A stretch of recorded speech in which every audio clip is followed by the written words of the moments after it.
Assalamualaikum Ustaz. Assalamualaikum warahmatullahi wabarakatuh. Sudah 3 minggu saya tidak sholat berjamaah di masjid karena khawatir dengan penyebaran virus COVID-19. Tetapi masjid di dekat rumah masih mengadakan sholat berjamaah dan sholat Jumat. Bagaimana hukumnya Ustaz? Saya tinggal di Jakarta Barat yang sudah termasuk Jakarta Barat yang sudah termasuk zona merah COVID-19. Sudah kalau masuk di wilayah zona merah dan sudah ditunjukkan ada larangan dari pemerintahan setempat, kemudian juga sudah berlaku, nah, langkah lebih baiknya tunaikan di rumah. Ya, tidak perlu memaksakan ke masjid. Ya, hadis yang terkait dengan ini?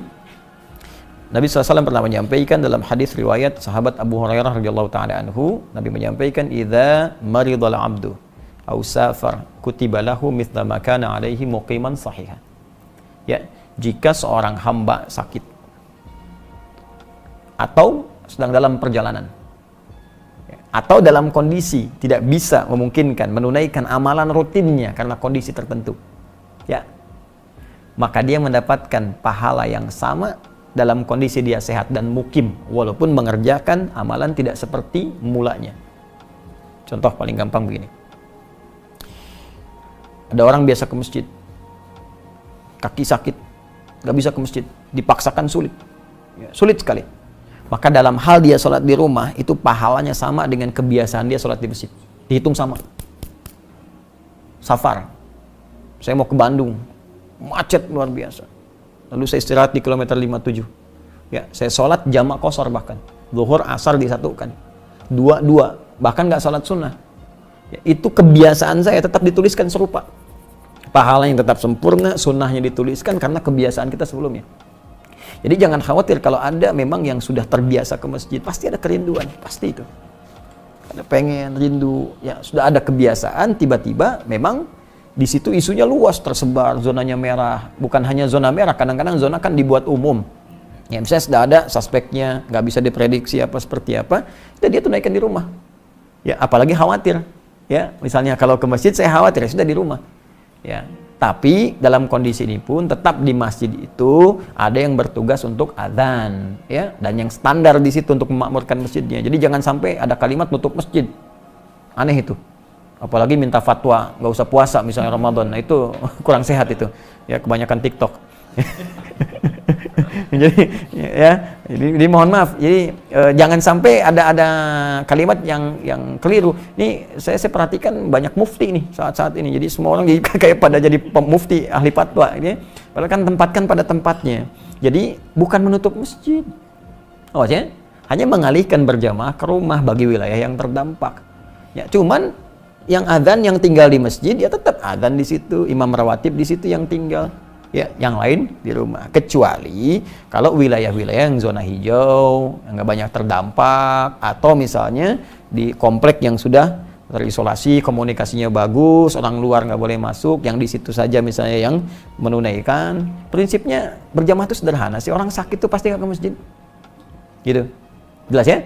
Jadi saya kira sangat jelas, Anda khawatir, Anda tidak perlu ke masjid, tetap tunaikan di rumah. Ya, dan jangan memaksakan kalau nanti tersebar di wilayah itu jadi berbahaya, kecuali dalam kondisi-kondisi yang tadi zona hijau, apalagi misalnya di pedalaman, ya jangankan corona aja ya, misalnya yang lain aja nggak kenal misalnya kan, nggak ketemu, masa mau nutup masjid, kan aneh juga gitu ya. Jadi dilihat daerah-daerahnya dan disesuaikan dengan kondisi di lingkungan kita. Semoga Allah segera mengangkat musibah ini dan kita bisa belajar hikmah yang paling besar dari situ. Ya, sebetulnya begini, kita harus banyak merenung ya. Kenapa Allah sampai mengeluarkan kita dari rumahnya? Antum biasa main ke rumah saya. Saya bilang jangan datang. Lama gitu. Ya. Kira-kira perasaan antum gimana? Hah?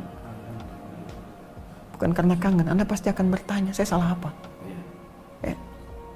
Kamu gak usah ke rumah saya dulu deh. Ya kan? Pasti Anda akan bertanya saya salah apa. Sekarang Allah lewat fenomena ini meminta kita keluar dari rumahnya. Sebagian tempat, banyak tempat. Jadi orang yang imannya sadar pasti akan bertanya, ya Allah saya salah apa gitu? Apa yang saya perbuat selama ini? Atau apa yang salah di lingkungan saya? Karena kadang kita nggak salah, tapi ada perbuatan lain yang dikerjakan oleh satu orang, yang lain berdampak. Ya, ada yang demikian sifatnya. Orang mabuk berkendaraan, yang mabuk dia, cuman kendaraan nyasar sana sini, yang ketabrak orang banyak. Ya, makanya mabuk dilarang, minuman keras dilarang karena bisa membahayakan orang lain.